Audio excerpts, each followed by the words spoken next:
Chapter 2. When Things Fall Apart. When things fall apart and we are on the verge of we know not what, the task of each of us is to stay on that brink and not concretize. The spiritual journey is not about heaven and finally getting to a place that's really swell. Gampo Abbey is a vast place where the sea and the sky melt into each other. The horizon extends infinitely, and in this vast place float seagulls and ravens. The setting is like a huge mirror that exaggerates the sense of there being nowhere to hide. Also, since it is a monastery, there are very few means of escape.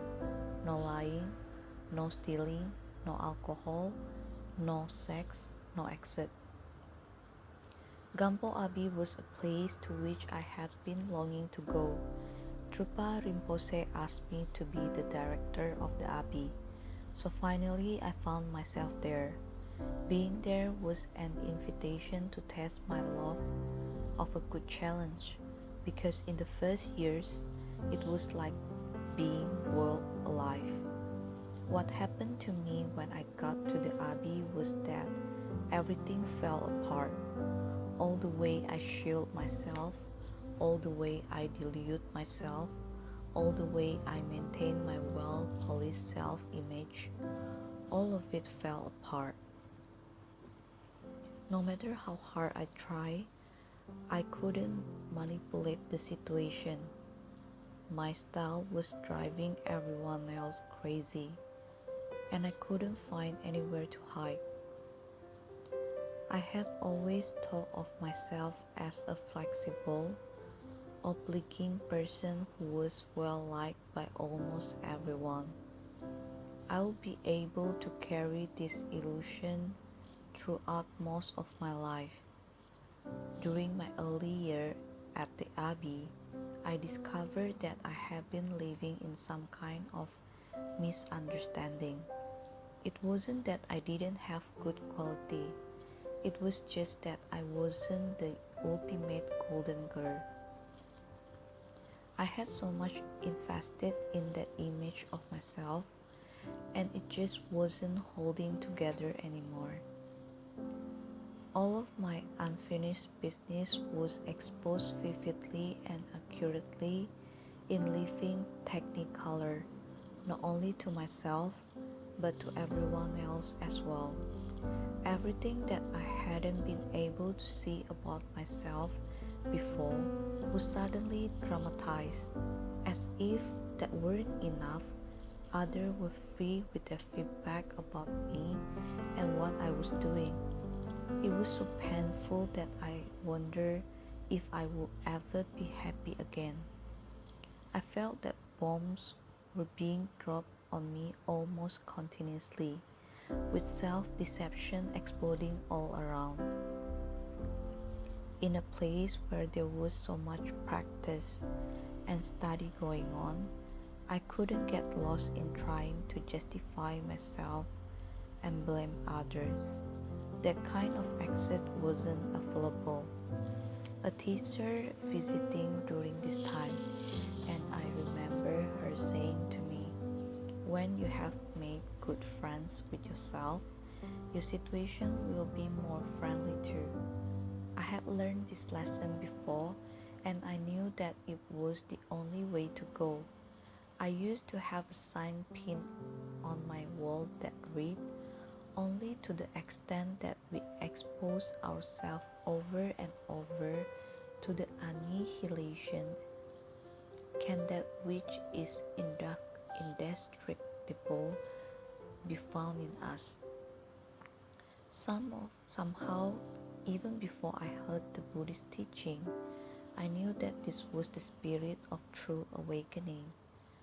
It was all about letting go everything.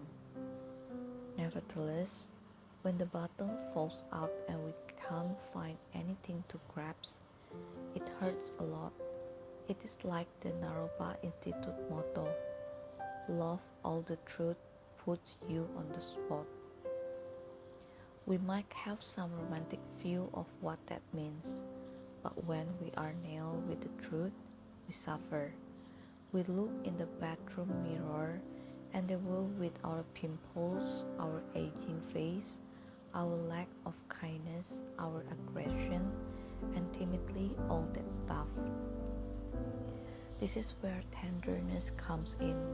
When things are shaky and nothing is working, we might realize that we are on the verge of something. We might realize that this is a very vulnerable and tender place, and that tenderness can go either way. We can shut down and feel resentful, or we can touch in that throbbing quality. There is definitely something tender and throbbing about groundlessness. It is a kind of testing, the kind of testing that spiritual warrior need in order to awaken their hearts. Sometimes it's because of illness or death that we find ourselves in this place. We experience a sense of loss, loss of our loved ones, loss of our yacht, loss of our life. I have a friend dying of AIDS. Before I was leaving for a trip, we were talking. He said, I didn't want this, and I hated this, and I was terrified of this. But it turned out that this illness have been my greatest gift. He said, now every moment is so precious to me. All the people in my life are so precious to me. My whole life means so much to me. Something had really changed, and he felt ready for his death. Something that was horrifying and scary had turned into a gift. Things falling apart is a kind of testing and also a kind of healing. We think that the point is to pass the test or to overcome the problem, but the truth is that things don't really get solved. They come together and they fall apart. Then they come together again and fall apart again. It is just like that. The healing comes from letting there be room for all of this to happen. Room for grief, for relief, for misery, for joy. When we think that something is going to bring us pleasure, we don't know what's really going to happen. When we think something is going to give us misery, we don't know. Letting there be room for not knowing is the most important thing of all. We try to what we think is going to help, but we don't know. We never know if we are going to fall flat or sit up tall. When there is a big disappointment, we do not know if that's the end of the story. It may be just the beginning of a great adventure. I read somewhere about a family who had only one son. They were very poor. The son was extremely precious to them, and the only thing that mattered to this family was that he bring them some financial support and prestige. Then he was thrown from a horse and crippled. It seems like the end of their lives. 2 weeks after that, the army came into the village and took away all the healthy, strong men to fight in the war, and this young man was allowed to stay behind and take care of his family. Life is like that. We don't know anything. We call something bad, we call it good, but really we just don't know. When things fall apart and we are on the verge of we know not what, the task for each of us is to stay on that brink and not concretize. The spiritual journey is not about heaven and finally getting to a place that really swell. In fact, that way of looking at things is what keeps us miserable. Thinking that we can find some lasting pleasure and avoid pain is what in Buddhism is called samsara. a hopeless cycle that goes round and round endlessly and causes us to suffer greatly. The very first noble truth of the Buddha points out that suffering is inevitable for human beings as long as we believe that things last, that they don't disintegrate, that they can be counted on satisfying our hunger for security. From this point of view, the only time we ever know what's really going on is when the rug's being pulled out and we can't find anywhere to land. We use those situations either to wake ourselves up or to put ourselves to sleep. Right now, in the very instant of groundlessness, is the seed of taking care of those who need our care and of discovering our goodness. I remember so vividly a day in early spring when my whole reality gave out on me. Although it was before I had heard any Buddhist teaching, it was what some would call a genuine spiritual experience. It happened when my husband told me he was having an affair. We live in northern New Mexico. I was standing in front of our adobe house drinking a cup of tea. I heard the car drive up and the door bang shut. Then he walked around the corner, and without warning he told me that he was having an affair and he wanted a divorce. I remember the sky and how huge it was. I remember the sound of the river and the steam rising up from my tea. There was no time, no talk. There was nothing, just the light and a profound, limitless stillness.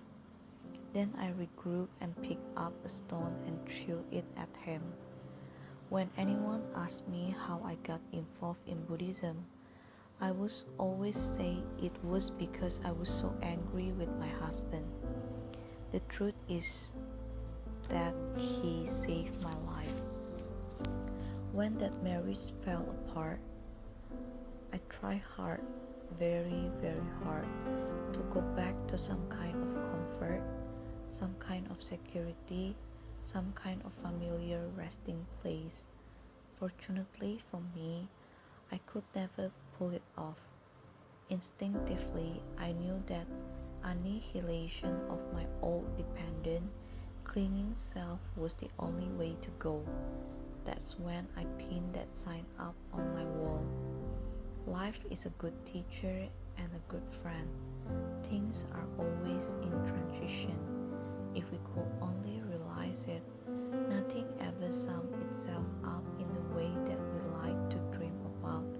The off-center in-between state is an ideal situation, a situation in which we don't get caught and we can open our heart and mind beyond limit. It is a very tender, non-aggressive, open-ended state of affair. To stay with the shakiness, to stay with the broken heart, with the rumbling stomach, with the feeling of hopelessness and wanting to get revenge. That is the path of true awakening. Sticking with the uncertainty, getting the knack of relishing in the midst of chaos, learning not to panic. This is the spiritual path. Getting the knack of catching ourselves, of gently and compassionately catching ourselves, is the path of the warrior. We catch ourselves 1 zillion times as once again, whether we like it or not. We harden into resentment, bitterness, righteous indignation, harden in any way, even into a sense of relief, a sense of inspiration.